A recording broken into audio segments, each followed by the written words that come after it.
안녕하세요. 한국화를 그리는 화가입니다. 요즘 생성형 AI, 젠 AI 때문에 정말 세상이 떠들썩하죠.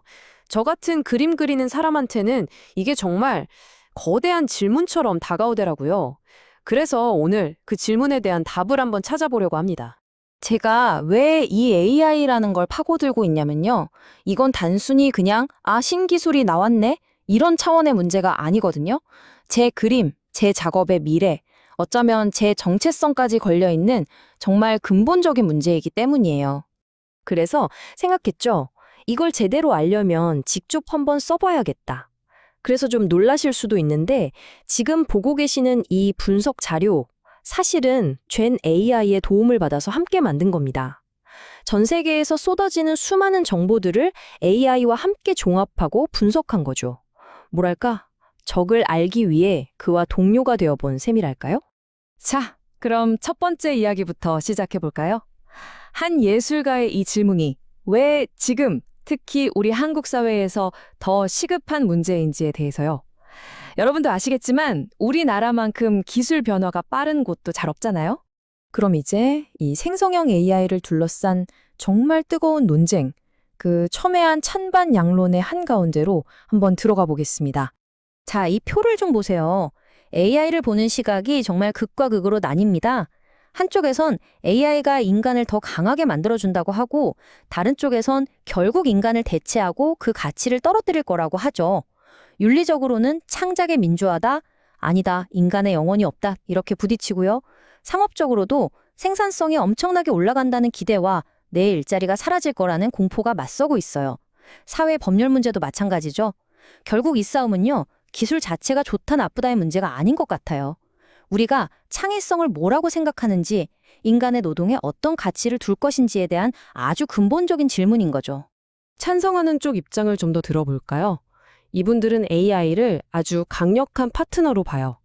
그림을 전혀 못 그리는 사람도 멋진 작품을 만들 수 있게 예술의 문턱을 확 낮춰주고 작업 속도는 말도 안 되게 빨라지고요. 무엇보다 인간 혼자서는 상상도 못했던 완전히 새로운 형태의 예술이 가능해진다는 겁니다. 정말 매력적인 이야기죠? 하지만 반대편의 목소리에는 아주 깊은 불안감이 담겨 있습니다.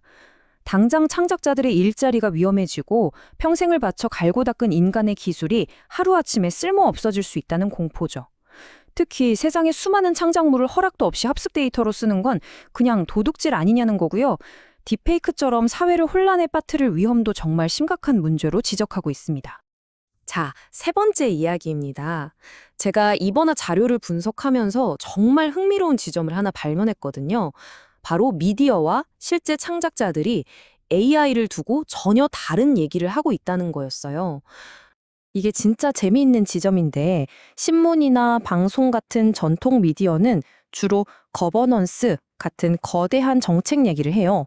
법을 어떻게 만들고 제도를 어떻게 바꿀까 이런 거죠. 그런데 SNS에서 활동하는 창작자들은요, 당장 내 그림 스타일을 도둑맞았다, 내 일감이 끊겼다, 이런 굉장히 개인적이고 절박한 이야기를 쏟아내고 있거든요.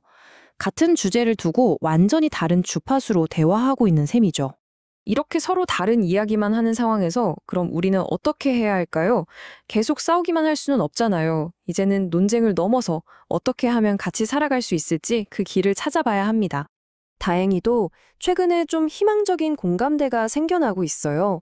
바로 인간 대 AI라는 대결 구도에서 벗어나서 인간과 함께하는 AI로 가야 한다는 겁니다. 사실 AI를 완전히 금지하는 건 불가능하잖아요.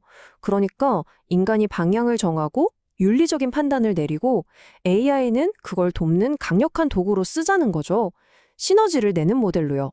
그리고 이 인간과 함께하는 AI를 현실로 만들기 위한 핵심 열쇠가 바로 거버넌스입니다.